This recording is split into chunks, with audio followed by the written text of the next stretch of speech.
I invite you to close your eyes for just a moment. Try to remember the exact smell of a late summer afternoon in your childhood. Can you catch the faint aroma of dry earth, the sweet scent of jasmine, and the irresistible, comforting fragrance of freshly baked village bread cooling on a kitchen table?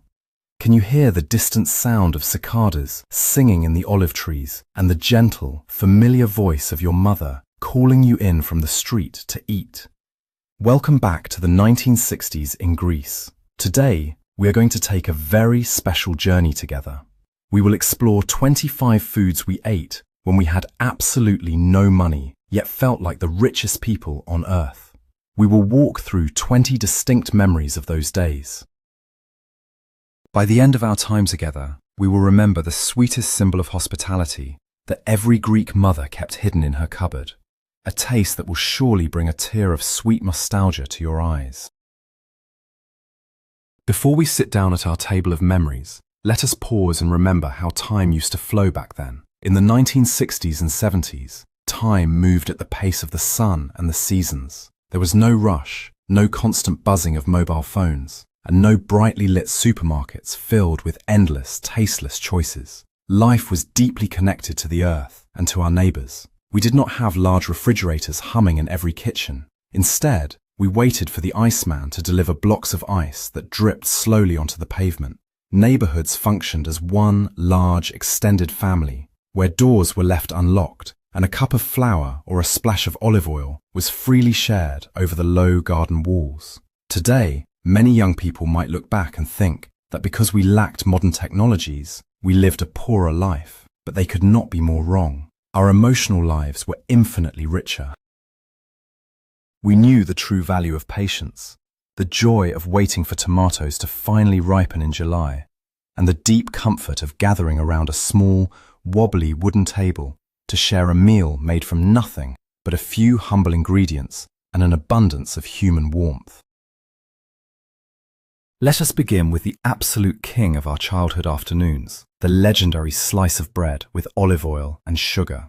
Do you remember the sheer joy of running around the dirt streets, scraping your knees, playing until you were entirely out of breath? When hunger struck, we did not run to a store for pre-packaged snacks. Instead, our mothers would step out onto the balcony or the front stoop, holding a massive, thick slice of dense, crusty sourdough bread. She would pour a generous ribbon of our family's golden green olive oil over it, letting it soak deep into the porous crumb. Then, with a heavy hand, she would sprinkle coarse, white sugar over the oil. The sugar would crystallize and crunch loudly with every single bite.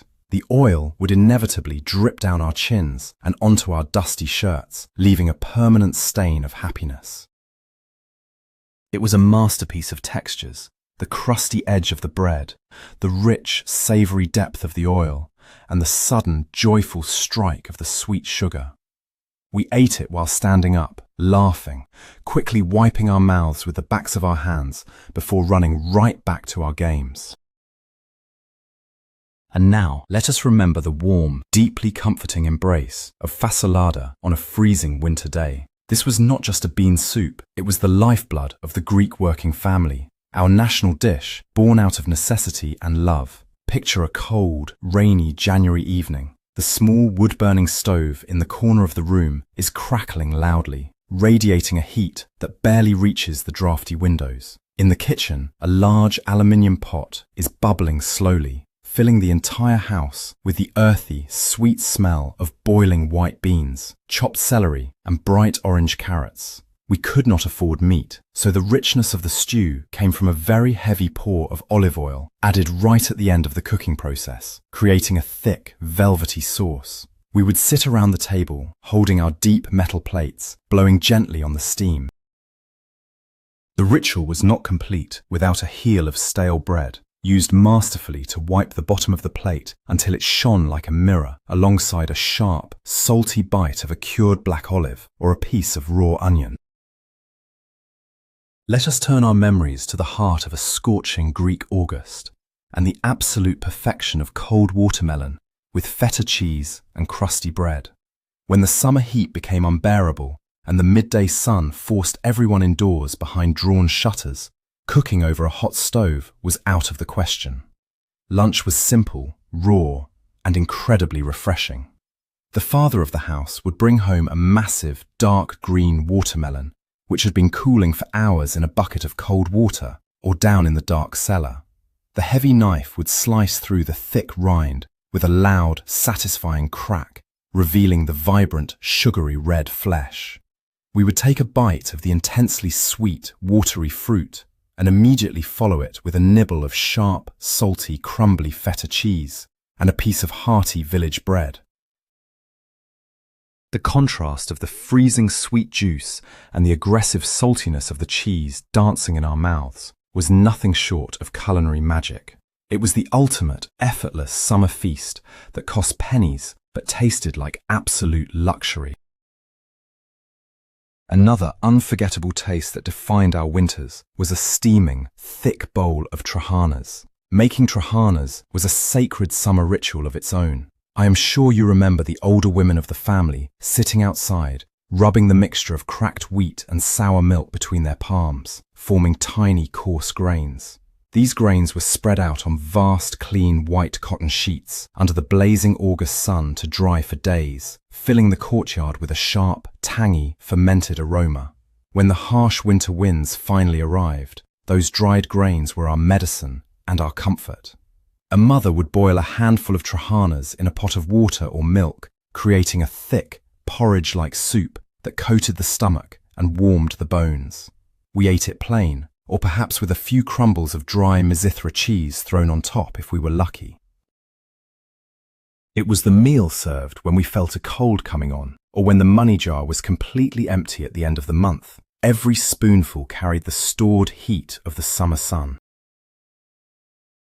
Do you recall the quiet, meditative ritual of foraging for wild greens, known to us all as horta? Back then, the fields and hillsides surrounding our towns and villages were an open, free supermarket provided by nature. Armed with a small, sharp paring knife and a simple plastic bag, mothers and grandmothers would walk for miles, their eyes expertly scanning the earth. They knew exactly which dandelion leaves, chicory, and wild amaranth were tender and sweet, and which were too bitter. Bringing the harvest home, the greens were washed meticulously in multiple changes of cold water to remove the stubborn soil. Then, they were boiled in a large pot until they surrendered their bright green color. We ate them piled high on a plate, drenched in a sharp, stinging squeeze of fresh lemon juice and a very generous glug of raw, peppery olive oil. The broth left in the pot, known as zomi, was poured into a cup and drank like a health tonic. It was a meal that connected us directly to the soil beneath our feet. Let us take a moment to savor the intense, concentrated flavor of pelte, the rich tomato paste smeared on a slice of bread. In an era long before massive greenhouses provided fresh tomatoes in the dead of winter, we relied on the ingenuity of preservation. During the late summer, when tomatoes were overripe and practically being given away, families would boil them down, strain them, and leave the thick puree in the sun until it became a dark, crimson, intensely flavored paste. It was stored in glass jars, topped with a protective layer of olive oil. When the winter afternoons grew long and our stomachs began to rumble, a mother would cut a slice of rustic bread, spread a tiny, frugal amount of this precious red gold across the surface, and sprinkle it with dried oregano rubbed vigorously between her palms. The aroma of the crushed oregano mixing with the concentrated sweetness of the summer tomato was intoxicating. It was a humble snack that somehow managed to contain the entire essence of the Greek summer, locked away in a glass jar. We must not forget the humble majesty of fakes, our deeply comforting lentil soup. This dish was often referred to as the meat of the poor, incredibly cheap to buy, yet packed with the iron and energy a hard-working family desperately needed. The preparation was brilliantly simple, but required time and patience. The tiny, earthy brown discs were boiled slowly with a bay leaf, a whole onion, and perhaps a clove of garlic. But the true magic of the dish, the ritual that every Greek child remembers, happened right at the table. Just before eating, we would take the bottle of strong red wine vinegar and pour a heavy, generous splash directly into our steaming bowls. The sharp, acidic tang of the vinegar perfectly cut through the heavy earthiness of the lentils, elevating a simple bowl of legumes into a deeply complex, satisfying meal. We always ate our fakes with a handful of small, wrinkled black olives on the side, chewing the salty fruit between spoonfuls of the warm, vinegary soup. There was also the unparalleled joy of eating macaroni with burnt butter and grated Mizithra cheese. When there was absolutely no money for minced meat to make a traditional rich sauce, mothers had to be creative with plain pasta. They would boil a large pot of thick, tubular macaroni until it was soft and filling. Meanwhile, in a small, battered metal frying pan, they would melt a generous piece of fresh, local butter, or sometimes just olive oil if butter was too expensive. They let it heat until it began to foam, crackle, and take on a slightly brown, nutty colour. A mountain of grated, salty, dry Mizithra cheese was piled onto the plain pasta. Then came the moment we all waited for. The hot, sizzling, burnt butter was poured directly over the cheese. The sound it made, a loud, hissing sizzle, was music to our ears. The cheese would instantly melt and toast under the hot fat, creating a rich, deeply savoury and intoxicating aroma that filled the entire kitchen. It was a masterpiece, born from an entirely empty pantry. Let us recall the sweet, roasted aroma of yamista, the stuffed tomatoes and peppers, specifically the ones we lovingly called orphans. They were named orphans because they contained absolutely no minced meat, a luxury few could afford on a regular weekday. Instead, the hollowed-out vegetables were filled to the brim with a magical mixture of short-grain rice, massive amounts of finely chopped fresh mint, parsley, onions, and the sweet, grated pulp of the tomatoes themselves. Arranged tightly in a large, round aluminium baking tray, they were surrounded by wedges of potatoes and drowned in olive oil and water. I remember the ritual of carrying that heavy tray down the street to the neighborhood bakery, as not everyone had a reliable oven at home. Hours later, we would carry it back, the edges of the tomatoes charred and blackened, the rice puffed and tender, and the potatoes soaking up every drop of the rich, oily, sweet sauce. The smell of roasted mint and sweet tomato wafting down the street is a scent I will never, ever forget. Do you remember the old rustic tradition of krasopsiko, the simple treat of bread soaked in wine? This was a ritual deeply rooted in the agricultural life of our villages. Often, it was the preferred breakfast or late afternoon snack of the older men, the grandfathers, who had spent their entire lives working the fields. But occasionally, it was given to us children as a special, sweet treat. A thick, stale piece of heavy bread was dipped into a small metal cup filled with watered-down, homemade red wine. The porous bread would instantly soak up the purple liquid. To make it palatable for a child, a small pinch of sugar was scattered over the wet surface.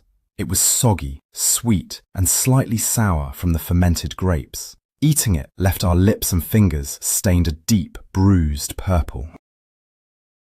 Looking back, it seems unimaginable today to give a child bread soaked in wine, but back then, it was simply a clever way to use up old bread and provide a burst of sugary energy from the simplest ingredients available. Another vivid memory from our frugal past is the colourful, oily perfection of bryam, the ultimate roasted summer vegetable stew. When the summer gardens were overflowing and giving us more produce than we knew what to do with, bryam was the answer. It was a dish dictated entirely by whatever was cheapest at the market or growing in the backyard. Zucchini, eggplants, bell peppers and potatoes were chopped roughly and tossed into a deep baking pan. They were covered in copious amounts of crushed, ripe tomatoes, lots of garlic, and an incredibly heavy pour of olive oil. It baked slowly in the oven until the vegetables completely collapsed, their edges deeply caramelized, melting into a single, rich, sweet, and incredibly oily sauce. We did not eat this with forks. We used large chunks of fresh bread to scoop up the soft vegetables and mop up the fragrant, orange-coloured oil left at the bottom of the pan. It was a heavy, satisfying meal that tasted completely of the sun and the earth. Let us remember the beautiful, slow-paced Sunday ritual of ravithia, our traditional chickpea soup. This was not a meal that could be rushed. It required planning and patience, teaching us the value of waiting. On Saturday evening, the hard, yellow chickpeas were soaked in a large bowl of water with a pinch of baking soda, swelling and softening in the dark. The next morning, they were placed in a traditional clay pot, known as a tsikali, along with finely chopped onions, bay leaves, and a generous amount of olive oil. The pot was often sealed with a ring of dough and taken to the communal bakery oven, where it would sit in the slowly dying embers all night long, or throughout the entire Sunday morning while we attended church. When we finally broke the seal and lifted the lid at the Sunday dinner table, the chickpeas had transformed.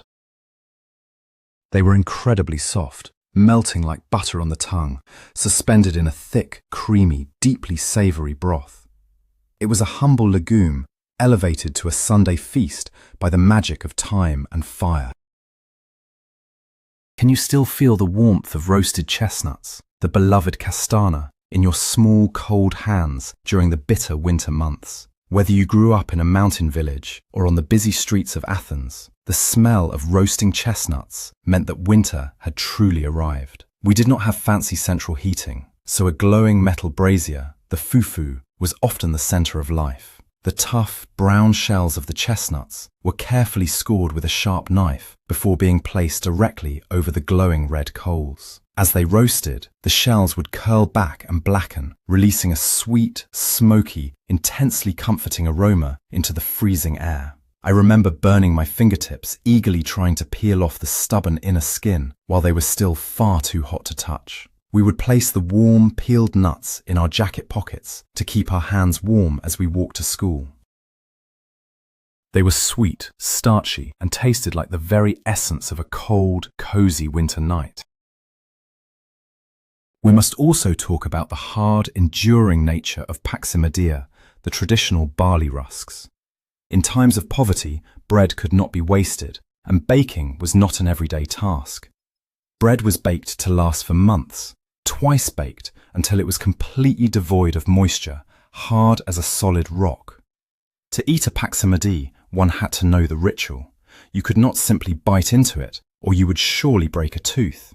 Instead, we would hold the dark, heavy rusk under a running tap of cold water for just a few seconds, letting it slightly soften on the outside while retaining its crunch on the inside.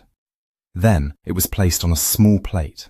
If we had them, we would grate a very ripe, juicy tomato over the top, letting the acidic juices seep into the cracks of the barley. A few drops of precious olive oil, a sprinkle of salt, and perhaps a tiny pinch of dry oregano finished it. It was a meal born of absolute necessity, a survival food that eventually became one of our most beloved and iconic cultural dishes.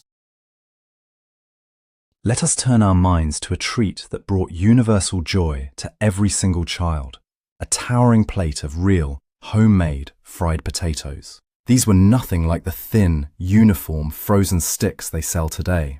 Our potatoes were peeled by hand, leaving small imperfections, and sliced thickly and irregularly into heavy wedges. They were fried in a deep, battered pan, completely submerged in pure hot olive oil over a roaring gas burner.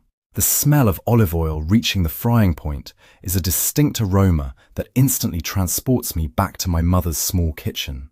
Because they were thick and fried in olive oil, they developed a dark, golden, incredibly crunchy exterior, while the inside remained soft, fluffy, and steaming hot. When they were finally lifted from the oil, drained briefly on a piece of rough brown paper, they were immediately showered with coarse sea salt and dried oregano. We would burn our tongues eating them straight from the plate before they even made it to the dining table. Do you recall the thrill of hunting for wild asparagus in the early spring and the magnificent omelette that followed? After the heavy, dark days of winter, the first signs of spring meant it was time to scour the thorny bushes at the edges of the fields. We were looking for the thin, delicate, slightly bitter spears of wild asparagus, snapping them off by hand. We would bring small bundles of these precious green stalks back to the kitchen. The mother would chop them into small pieces and fry them gently in a little oil until they softened and released their earthy, bitter aroma. Then she would crack a few fresh eggs, usually bartered from a neighbor who kept chickens, and beat them vigorously before pouring them over the sizzling asparagus. The edges of the eggs would crisp and bubble in the oil. It was a rustic, messy, incredibly flavorful omelette. We ate it straight from the pan with thick slices of bread, celebrating the return of spring and the free bounty of the rugged Greek landscape. Another magical, sweet memory from our frugal past is the dark, rich syrup known as petimisi, the traditional grape molasses. When the autumn grape harvest arrived, nothing was ever wasted. The unfermented grape must was boiled down in massive copper cauldrons over open fires for hours upon hours, carefully skimmed until it transformed into a thick, dark, incredibly sweet and slightly tart syrup. Petimisi was our sugar, our honey, and our medicine when we had a sore throat. But the most magical way we consumed it was during a heavy winter snowfall. When the rare, clean snow covered our yards, mothers would scoop a bowl of the fresh, icy powder, pack it tightly, and generously drizzle the thick, dark petimisi directly over the top. It was our version of ice cream, a freezing, sweet, entirely natural treat that cost absolutely nothing. On normal days, a thick slice of bread soaked in this grape syrup was the perfect, energy-giving breakfast before a long walk to school. Let us remember the iconic, toasted smell of a fresh kalouri, the sesame bread ring bought from a street vendor. For many of us who grew up in or visited cities like Athens or Thessaloniki, the kalouri was the ultimate, cheapest breakfast available. I can still hear the loud, melodic cry of the kalourtsi, the vendor pushing his small wooden cart or balancing a massive, wide basket on his head in the early morning mist. For just a few drachmas, you received a large, skinny ring of bread, incredibly crusty on the outside, slightly chewy on the inside, and completely coated in toasted, fragrant sesame seeds. We would carry it in a small piece of rough brown paper, tearing off small chunks as we walked rapidly through the busy streets. The toasted seeds would get stuck in our teeth and fall onto our clothes. It was a simple, humble circle of bread, yet it held the power to keep our hunger at bay and warm our hands on a crisp autumn morning. We must also think of the fragrant, simple perfection of black-eyed peas mixed with wild fennel. This was a dish that showcased the genius of combining cheap pantry staples with free, foraged herbs. The black-eyed peas, small and quick to boil, were cooked until just tender. But the true soul of this dish was the wild fennel, gathered from the roadsides where it grew tall and bright green, smelling intensely of sweet anise and licorice. The feathery fronds were chopped finely and tossed with the warm beans, a massive amount of freshly squeezed lemon juice and the ever-present olive oil. It was a humble stew or a hearty salad, depending on how much water was left in the pot. The incredible thing about this meal was that it tasted even better the next day, eaten entirely cold, straight from the refrigerator, the beans having soaked up all the sharp lemon and the sweet, aromatic oils of the wild fennel. Finally, we arrive at the sweetest, most tender memory of all, the legendary gliko tou koutaliou, the traditional spoon sweet. This was not a meal, but it was the ultimate symbol of Greek hospitality, pride, and survival. Even in the poorest, most destitute homes, a mother always kept a hidden glass jar of spoon sweets in her cupboard. Whether it was made from bitter oranges, sour cherries, small unripe figs, or even the rind of a watermelon, the fruit was boiled slowly in a heavy sugar syrup until it became translucent and gleaming. When a guest arrived, even unexpectedly, they were never turned away empty-handed. The mother would bring out a small, beautiful silver or glass tray. On it sat a tiny glass plate holding a single glowing piece of candied fruit. accompanied by a small spoon and a tall, freezing cold glass of water.